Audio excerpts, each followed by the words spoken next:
Hello students, welcome to the ASM classes. तो चलिए हम डिस्कस कर रहे थे 10th क्लास के चैप्टर नंबर 4 पर, जिसका नाम है द्विघात समीकरण मतलब क्वाड्रेटिक इक्वेशन।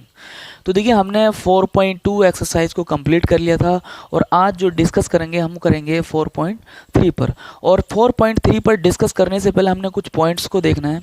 जैसे हम क्वाड्रेटिक इक्वेशन को मतलब द्विघात समीकरण को सॉल्व कर रहे थे तो वहाँ पर दो मूल आ रहे थे।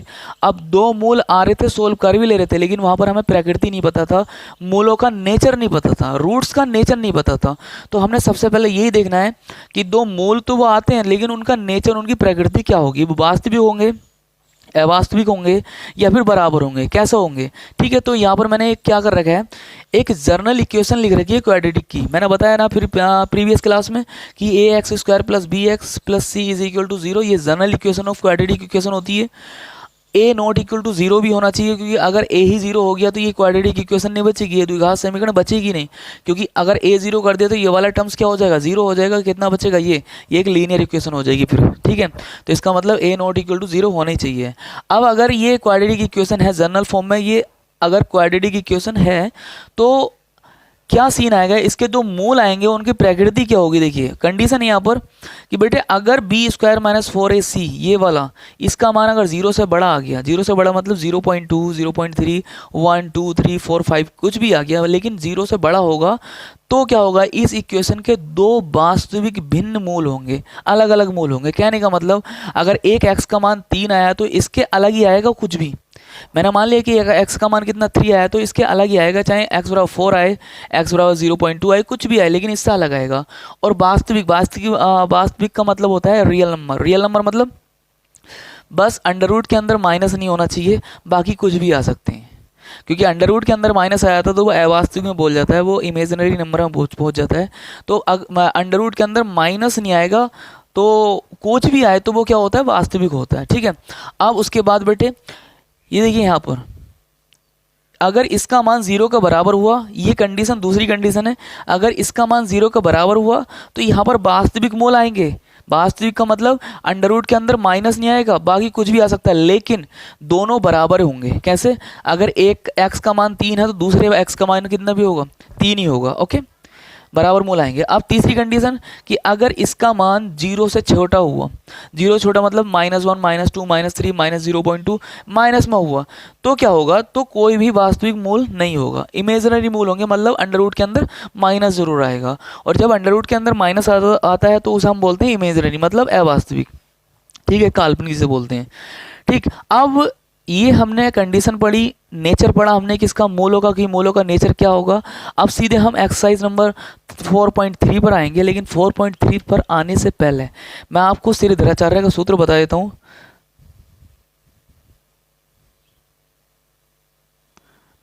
सूत्र क्या होता है बेटे, देखिए x is equal to minus b plus minus under root b square minus 4ac upon 2a। अब देखिए एक बात और बताऊंगा मैं कि ये कहाँ पर यूज होगा। उसने अगर कहा भी नहीं है कि श्रीधराचार्य के सूत्र से सॉल्व करिए, तो कहाँ यूज करेंगे, ये वहाँ यूज करेंगे जहाँ पर गुणनखंड विधि फेल हो जाएगी, वहाँ पर हमने इसे यूज करना है। अगर गुणनखंड नहीं हुए किसी क्वाड्रेटिक इक्वेशन के तो हमने ये यूज करना है, डायरेक्ट हमने उसके मूल निकाल देने हैं। ओके, चलिए आते हैं सीधे हम 4.3 पर। चलिए आते हैं एक्सरसाइज पर। यहाँ पर पहला क्वेश्चन क्या है, देखिए मैं पढ़ रहा हूँ कि द्विघात समीकरण के मूलों की प्रकृति ज्ञात कीजिए, यदि मूलों का अस्तित्व हो तो उन्हें भी ज्ञात कीजिए। मूलों का अस्तित्व मतलब यहाँ पर दो कंडीशन में अस्तित्व होता है। एक तो जब मूल भिन्न भिन्न होते हैं, ये देखिए ये कंडीशन है, बी स्क्वायर माइनस 4ac अगर बड़ा होगा तब अस्तित्व होगा मूलों का, और जिस time B square minus 4ac ये 0 के बराबर होगा उस टाइम अस्तित्व होगा। मतलब इन दोनों कंडीशनों में क्या होता है, मूलों का अस्तित्व होता है। तीसरी कंडीशन में अस्तित्व नहीं होता। ठीक है, तो फिलहाल देखिए यहाँ पर क्या करना है, मूलों की प्रकृति ज्ञात करनी है। और मूलों की प्रकृति ज्ञात करने के लिए बेटे बी स्क्वायर माइनस 4ac का मान निकालना ही पड़ेगा। तो यहाँ पर सबसे पहले हम कंपेरिजन करेंगे, मतलब इनके गुणांक देखेंगे। ए का मान कितना बेटे आप बताओगे 2, बी का मान कितना आप बताओगे सर 3 माइनस के, और सी का मान कितना बेटे 5। अब मैं क्या करूंगा, यहां पर लिखूंगा मूलों की प्रकृति के लिए ये लिख दिया। उसके बाद वी स्क्वायर माइनस 4ac मैं लिखता हूँ और इसका मान यहाँ पर रखता हूँ। देखिए v का मान कितना, -3 का स्क्वायर -4 इंटू 2 इंटू 5। यहाँ पर 3 3 9 होते हैं, माइनस, ये माइनस कहाँ चला गया? आप बोलोगे सर 2 बार गुणा हो गया, माइनस माइनस प्लस हो गया। यहाँ पर 4 दूनी 8 पंजे 40, यहाँ से घटाई कितना बचा, -31। अब ये बताओ -31 जो है ये 0 से छोटा है या बड़ा है? तो आप बोलोगे सर 0 से छोटा है, तो मतलब यहाँ पर लिख सकता हूँ कि बी स्क्वायर माइनस 4ac का मान जो है यहाँ पर वो क्या आ रहा है, 0 से छोटा आ रहा है। अतः इस द्विघात समीकरण का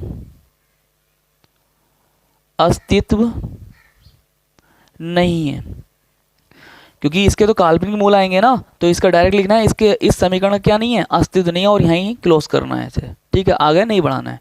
ओके, चलिए आते हैं क्वेश्चन नंबर फर्स्ट के सेकंड पार्ट पर। क्या है देखिए, 3x square minus 4 √3x plus 4 is equal to 0। तो यहाँ पर भी क्या करना है, मूलों का अस्तित्व देखना है, मतलब मूलों की प्रकृति देखनी है, और अगर उनका अस्तित्व हुआ तो उन्हें आगे सोल्व करना है। ठीक है, मूल भी निकालने हैं। फिलहाल देखिए सबसे पहले कंपेरिजन करेंगे इसकी जनरल इक्वेशन से। जनरल इक्वेशन क्या होती है, ax square plus bx plus c is equal to 0। अब यहाँ से कंपेरिजन करते हैं, तो बेटे a इज इक्वल टू आता है 3, b इक्वल टू मिलता हमें -4 √3 और c इज इक्वल टू मिलता है 4। ओके, अब यहाँ पर लिखते हैं मूलों की प्रकृति के लिए, मूलों की प्रकृति के लिए या अस्तित्व के लिए। ठीक है, यहाँ पर देखते हैं अब क्या होगा, v स्क्वायर माइनस 4ac, यहाँ पर मूलों के अस्तित्व के लिए भी लिख सकते हैं। ठीक है, अब यहाँ पर 4ac का मान निकालते हैं। मान निकालने के बाद पता लगेगा यहाँ पर कितना, 4 √3 का होल स्क्वायर माइनस 4 इंटू, अब a का मान 3 है और c का मान कितना बेटे 4। तो यहाँ पर देखो 4 चौक 16, मतलब 4 का भी स्क्वायर होगा 16, और जब 3 का स्क्वायर होगा तो √3 का जब स्क्वायर 2 बार गुणा होती है तो बेटे कितना आता है, 3 ही आता है।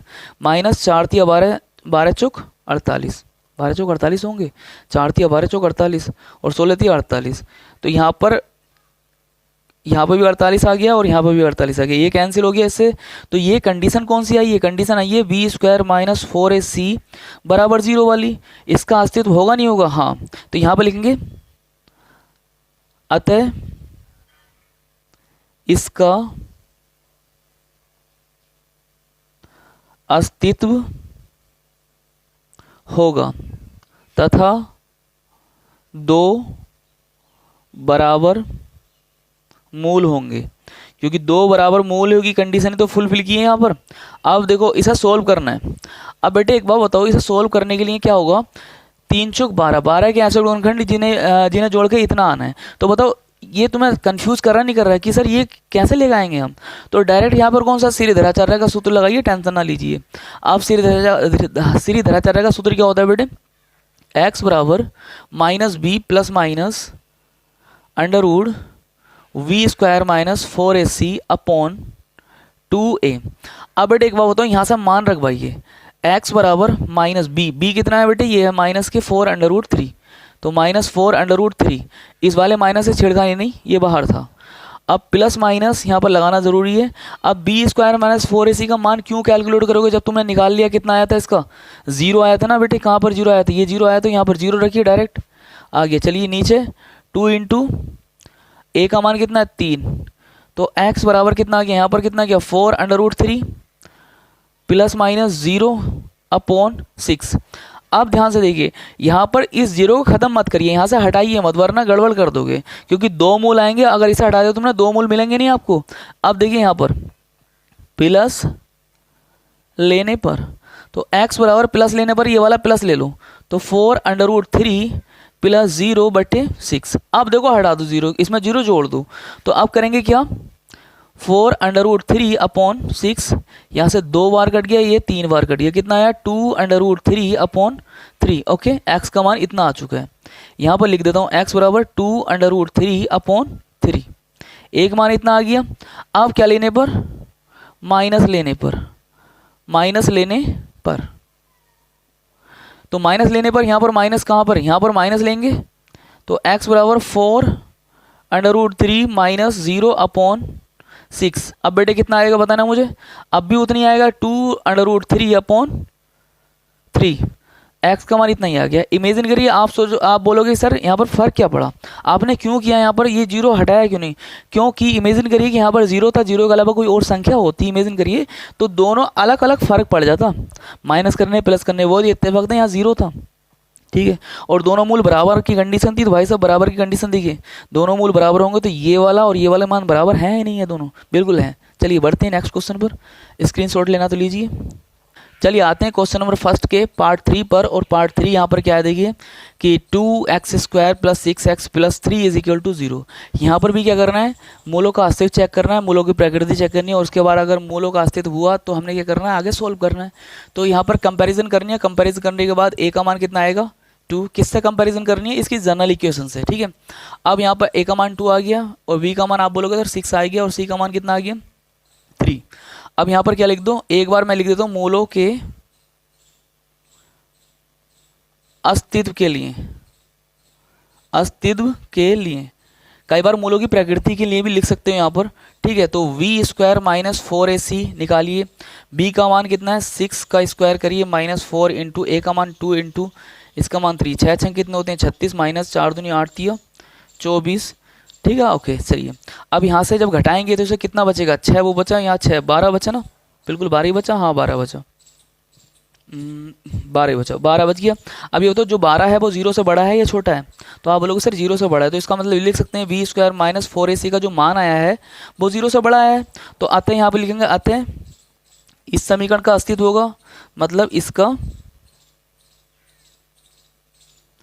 अस्तित्व होगा, तथा दो भिन्न मूल होंगे, ठीक है। चलिए अब मूल निकालते हैं, इसके रूट्स निकालते हैं। तो यहाँ पर इक्वेशन लिखते हैं ये वाली, या ना लिखें, चलिए लिखते हैं इसे, 2x² + 6x + 3 = 0। देखिए 3 दूनी 6, 6 के ऐसे गुणनखंड करने हैं कि जिन्हें जोड़ के 6 ही आए, क्या आ सकते हैं, नहीं आ सकते, गुणनखंड वाली विधि यहाँ फेल हो चुकी है, यहाँ पर गुणनखंड नहीं हो सकते। तो क्या करेंगे, इसी के लिए तो बना है, जब गुणनखंड विधि फेल हो जाए तभी तो श्रीधराचार्य का सूत्र लगाते हैं। तो चलिए लगाइए, पहले लिखिए x बराबर -b + √v² - 4ac upon 2a।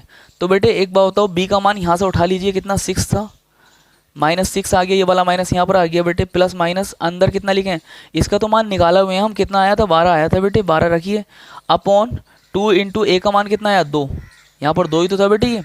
अब देखिए -6 प्लस माइनस, इसे कैसे लिख सकता हूँ अंदर, 4 इंटू 3 लिख सकता हूँ, हाँ लिख सकते हैं।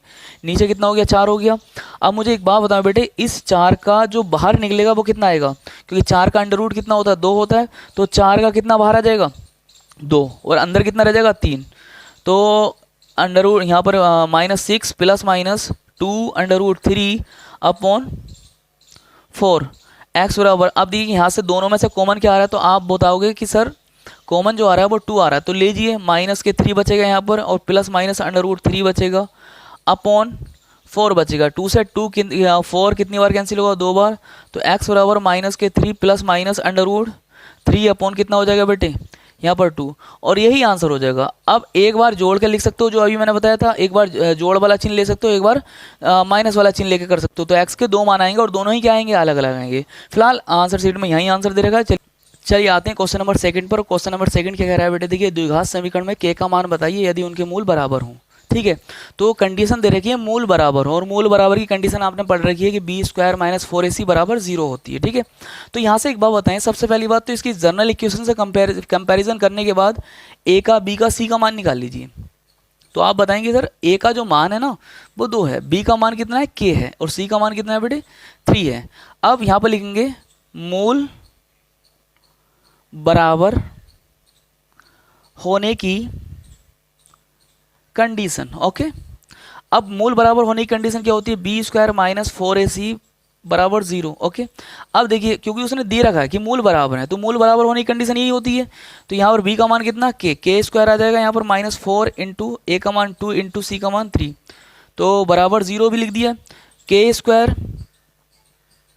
के स्क्वायर माइनस यहाँ पर 4 दूनी 8 या 24 बराबर 0। अब के स्क्वायर बराबर कितना आ जाएगा, यहाँ पर इधर 24 आएगा, प्लस में जाएगा उधर। अब के बराबर कितना आ जाएगा अंडर रूट 24, यहाँ पर प्लस माइनस अंडर रूट 24 आ चुका है। और इसे खोल के भी लिख सकते हैं, कैसे, 4 छंग 24। कैसे कर सकते हैं हम इसे, देखिए प्लस माइनस यहाँ पर कितना आ जाएगा 4 इंटू 6 लिख सकते हैं इसे। 4 का कितना बाहर आ जाएगा, आप बोलेंगे सर 2 बाहर आ जाएगा, तो प्लस माइनस 2 अंडर रूट 6। के का मान आ चुका है, मतलब एक बार प्लस में ये लिख देंगे, एक बार माइनस में। के 2 मान आ चुके हैं। चलिए नेक्स्ट क्वेश्चन देखते हैं इसी का, यहीं पर देख लेते हैं नेक्स्ट क्वेश्चन क्या है।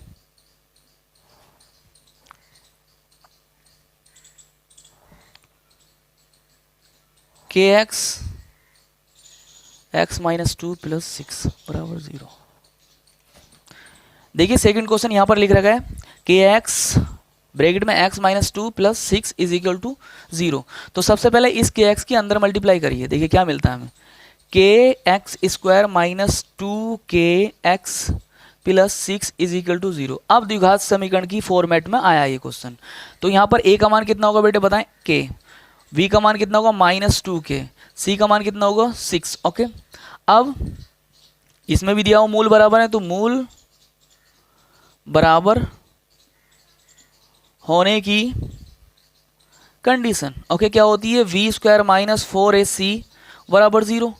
अब b का मान कितना है 2k, माइनस के 2k का स्क्वायर कर दो, माइनस 4 इंटू ए का मान k, और c का मान कितना है बेटे आप बताएं, ये 6 इंटू 6 बराबर 0। यहाँ पर कितना हुआ 4k स्क्वायर माइनस 6 चौक 24 के बराबर 0। यहाँ पर कितना कॉमन आ जाएगा, तो आप बोलोगे तो सर 4k कॉमन आ गया, अब k क्या बचेगा, k माइनस 6 बचेगा इज इक्वल टू 0। तो ये 4 तो चला जाएगा 0 में, तो यहाँ पर k minus 6 is equal to 0। अब एक बार इसे 0 रखेंगे, एक बार इसे 0 रखेंगे, तो एक बार जब k को 0 रखेंगे तो k बराबर कितना आ जाएगा 0 आ गया। तो एक आंसर k का मान कितना आ गया 0 आ गया। अब एक बार इसे रखेंगे 0, तो k minus 6 is equal to 0, तो k बराबर कितना आ गया 6। तो यहाँ पर 2 मान आ चुके हैं, k कितना, एक तो 0 है और एक कितना है 6 है। ओके, तो चलिए हमने 4.3 एक्सरसाइज के आई थिंक 6 क्वेश्चन कर लिए हैं। अब नेक्स्ट क्वेश्चन नेक्स्ट एक्सरसाइज में हम करेंगे, इसकी जितने भी कंप्लीट कर लेंगे। ओके, तो फिर चलिए मिलते हैं छोटे से ब्रेक के बाद, सेम टाइम सेम जगह।